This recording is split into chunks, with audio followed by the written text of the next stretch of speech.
this twit reporter. There are also hundreds of influencers. Alex Tabbitt. And I will overhear them just say things. The nerve of this asshole to try to chide the influencers and the podcasters who are out there trying to cover this case into doing it more like MSNBC. Those little comments snowball into this misinformation and disinformation. Oh my God. Of all networks to be lecturing us on mis and disinformation. Now it's all falling apart. Why don't you talk to your big boss, Rachel Maddow, about Russia.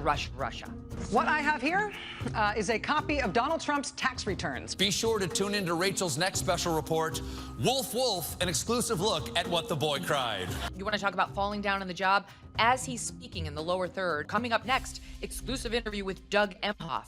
What did you do the first time you had a big exclusive with Doug Emhoff? Why don't you ask Joe Scarborough? He didn't ask him about the allegations that he likes to beat women at all. This is just another example of the elitists who are out there still thinking they're the gatekeepers in news.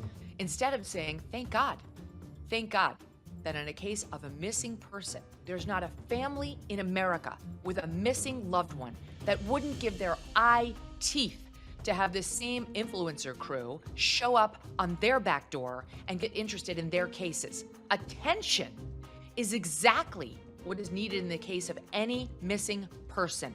And by the way, this guy, we looked him up, just see what's his background. Like why does he think he's in such a position to lecture all the reporters on how this needs to be done?